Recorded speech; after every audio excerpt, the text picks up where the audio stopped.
Shalom saudaraku yang dikasihi oleh Tuhan Yesus Kristus. Mari kita sungguh-sungguh siapkan hati untuk masuk dalam doa syukur hari ini. Mari kita siapkan hati kita sungguh-sungguh saat ini saudaraku. Ini adalah saat yang terindah di mana kita akan masuk di dalam hadirat Tuhan. Kita mau menyembah Bapa di dalam kekudusannya. Tanggalkanlah setiap beban, setiap persoalan, tantangan dan masalah, dan arahkanlah hatimu kepada Tuhan. Haleluya. Saat di hadirat-Mu, saat di hadirat-Mu, saat yang terindah, saat yang terindah. haleluya. Saat menyembah Bapa Dalam kekudusan, dalam kekudusan. amin, haleluya. Katakan sekali lagi, saat di hadirat-Mu, Saat di hadirat-Mu, saat yang terindah, saat yang terindah. katakan saat ku angkat tangan, Saat ku angkat tangan menyembah Yesus, menyembah Yesus. mari katakan kepada Roh Kudus, pimpinku. Roh Kudus pimpin Saat ku menyembah, saat ku menyembah. urapi hamba-Mu, Urapi hamba-Mu Tuhan, di hadirat-Mu, di hadirat-Mu. mari katakan sekali lagi, saat di hadirat-Mu, Saat di hadirat-Mu, amin. Saat terindah, saat yang terindah. kami mau mengangkat tangan di hadapan-Mu ya Allah. Saat ku angkat tangan menyembah Yesus. Roh Kudus pimpinku, Roh Kudus pimpinku. haleluya. Saat ku menyembah, Urapi hamba-Mu, urapi hamba-Mu Tuhan, katakan di hadirat-Mu, di hadirat-Mu. katakan sekali lagi, Roh Kudus pimpinku. Roh Kudus pimpin. Yes Lord, saat ku menyembah, Saat ku menyembah, urapi hamba-Mu, urapi haleluya. hamba-Mu Tuhan, di hadirat-Mu. Ya Roh Kudus, pimpin kami menyembah. Roh Kudus pimpinku saat ku menyembah, urapi Haleluya. hamba-Mu Tuhan, di hadirat-Mu. Urapilah kami ya Bapa di sorga. Urapi Haleluya. hamba-Mu Tuhan, di hadirat-Mu, Di hadirat-Mu, di hadirat-Mu, oh di hadirat-Mu, di hadirat.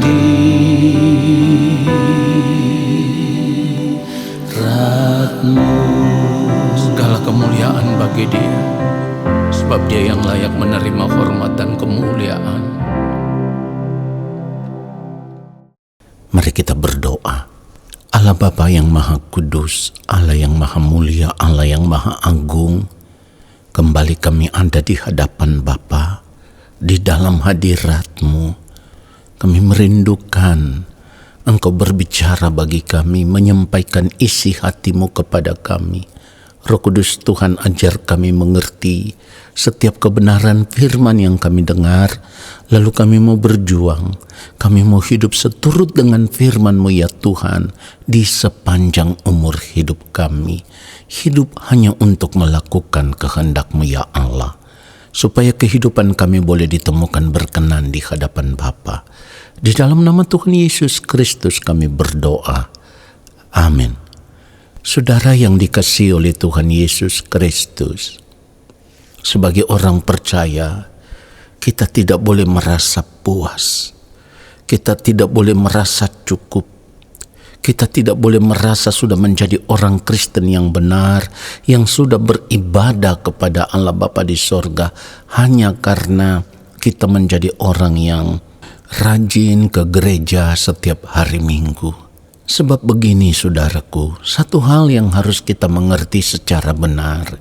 Ukuran ibadah kita kepada Allah Bapa di sorga, ukuran penyembahan kita kepada Allah Bapa di sorga, bukan suatu rutinitas.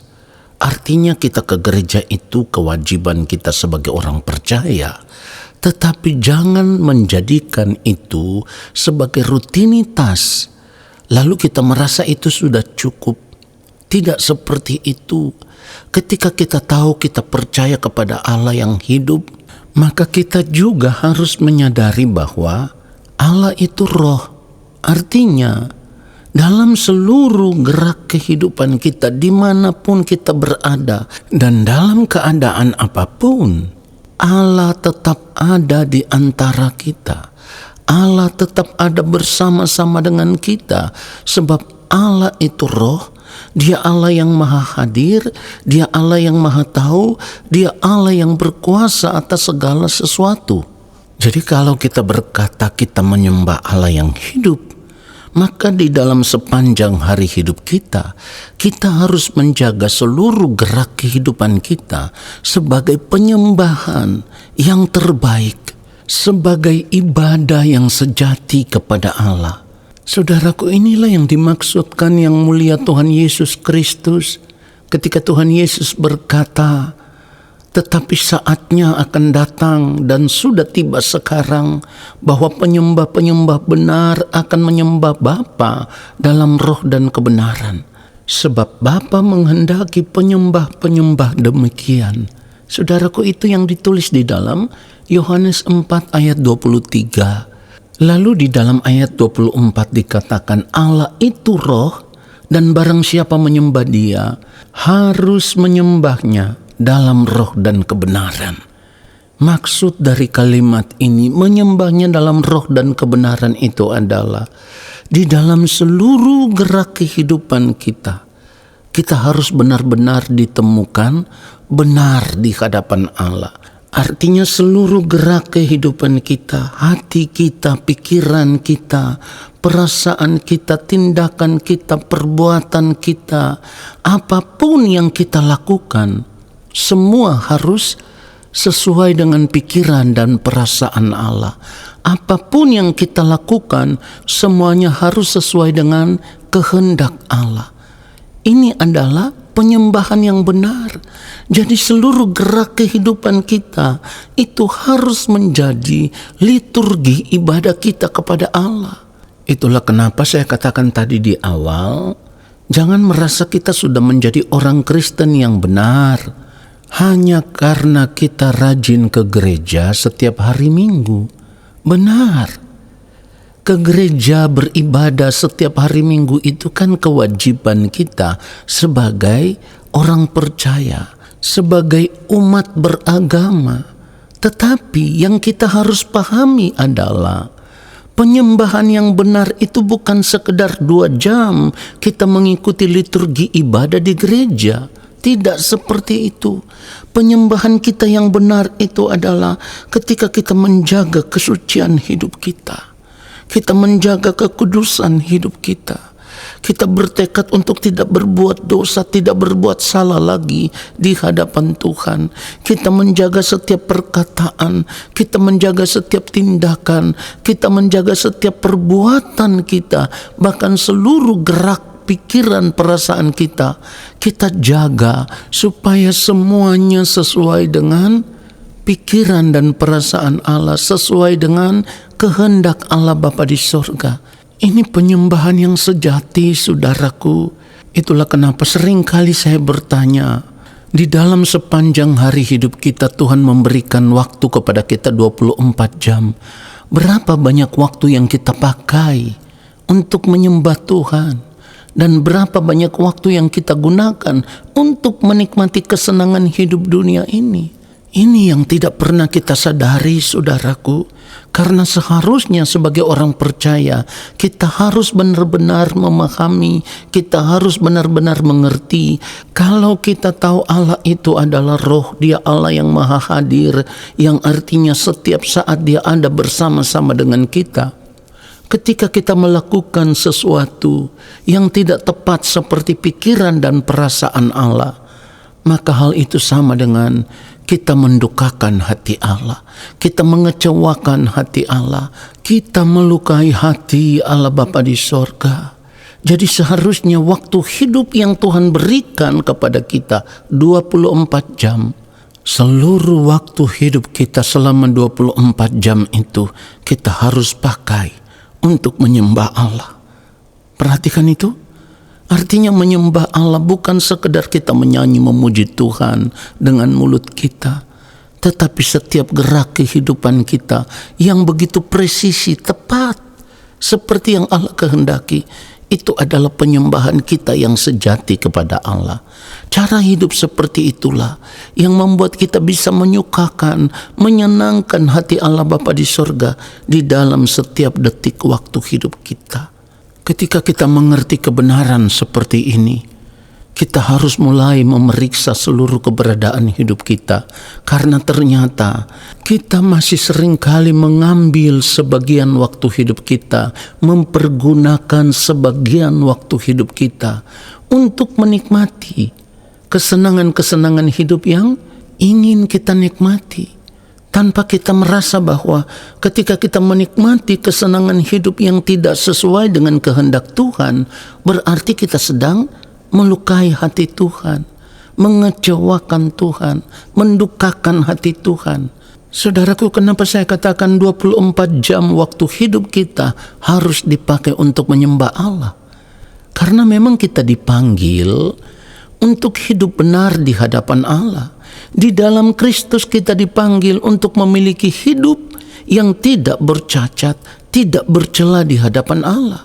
Oleh karenanya, di dalam setiap waktu hidup kita juga harus terus menjaga setiap gerak hidup kita supaya benar-benar tidak bercacat, tidak bercela di hadapan Allah. Kalau kita terus berjuang untuk menjaga kehidupan kita tidak bercacat, tidak bercela di hadapan Allah, hal itu hanya memiliki satu tujuan, supaya kehidupan kita terus berkenan di hadapan Allah Bapa di sorga.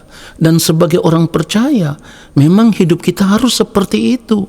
Karena firman Tuhan katakan, kita sudah dibeli dengan harga yang lunas, dibayar. Di dalam 1 Korintus pasal 6 ayat 20 dikatakan, sebab kamu telah dibeli dan harganya telah lunas dibayar, karena itu muliakanlah Allah dengan tubuhmu. Ini dia maksudnya, muliakanlah Allah dengan tubuh kita. Itu artinya setiap gerak kehidupan kita, apapun yang kita lakukan harus tepat, presisi, seperti apa yang Allah Bapa di sorga kehendaki. Inilah maksudnya dari kalimat muliakanlah Allah dengan tubuhmu.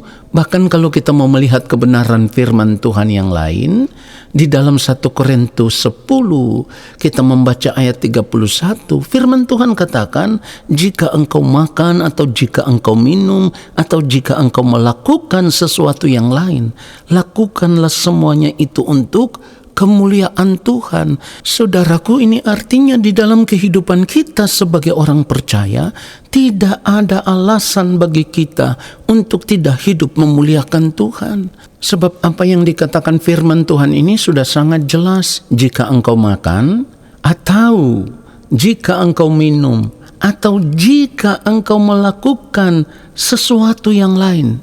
Sesuatu itu apa? Seluruh gerak kehidupan kita, apapun yang kita lakukan, semuanya harus untuk kemuliaan Tuhan.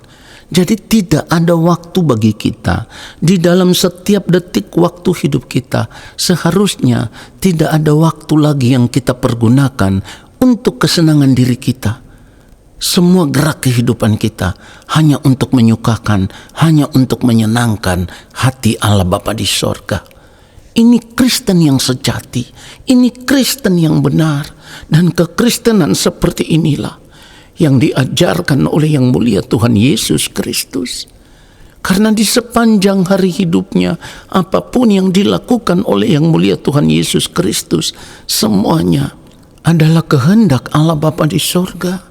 Jadi kita bisa lihat, saudaraku, ketika yang mulia Tuhan Yesus Kristus hidup di dunia ini dalam keadaan yang sama dengan manusia, ia tidak pernah mengambil sebagian waktu hidupnya untuk menikmati kesenangan hidup apapun. Itulah sebabnya Tuhan Yesus berkata seperti yang ditulis di dalam Yohanes 4 ayat 34. Makananku ialah melakukan kehendak Dia yang mengutus aku dan menyelesaikan pekerjaannya. Saudaraku, ini terbukti. Tuhan Yesus belajar taat, merendahkan diri di hadapan Bapa di sorga. Bahkan yang mulia Tuhan Yesus Kristus harus taat sampai di akhir kehidupannya, sebab ia taat sampai mati di atas kayu salib. Saudaraku, kita harus memiliki cara hidup yang seperti ini. Penyembahan yang benar sebagai orang percaya itu adalah seluruh gerak hidup kita persembahkan untuk memuliakan Allah Bapa di sorga. Biarlah kebenaran firman Tuhan ini menyadarkan kita, lalu kita menjaga hidup kita, supaya setiap gerak hidup kita seperti yang dikehendaki oleh Allah Bapa di sorga. Sebab jika tidak, kita tidak bisa diterima sebagai anak-anak Allah di dalam kerajaan-Nya. Amin. Mari kita berdoa. Allah Bapa yang Maha Kudus, kami sungguh bersyukur untuk kebenaran firman-Mu yang terus menegur kami, menyadarkan kami, supaya kami memperhatikan setiap gerak kehidupan kami. Lalu saat ini ya Bapa, kami mau berjuang supaya di dalam 24 jam waktu hidup yang Engkau berikan bagi kami, apapun yang kami lakukan, biarlah kami lakukan semuanya itu sebagai penyembahan yang terbaik untuk Bapa di sorga, memuliakan Engkau ya Allah. Terima kasih Bapa untuk firman-Mu yang menyadarkan kami dan memberkati kami. Saat ini kami mengangkat tangan di hadapan Allah Bapa di sorga. Kami percaya Engkau akan menurunkan tangan dan memberkati hidup kami. Saudaraku, arahkanlah hatimu tertuju kepada Allah dan terimalah berkat-Nya. Segala berkat kasih karunia daripada Allah Bapa di sorga, rahmat cinta kasih yang berlimpah-limpah dari Tuhan Yesus Kristus, di dalam persekutuan yang manis dengan Roh Allah yang kudus, turun atas kehidupan kita semua, menyertai langkah hidup kita semua, dan memberkati hidup kita semua, sekarang dan sampai selama-lamanya. Amin. Saudaraku, terima kasih sudah mengikuti doa syukur hari ini. Sampai jumpa dalam doa syukur besok hari. Tuhan Yesus memberkati kita semua. Shalom.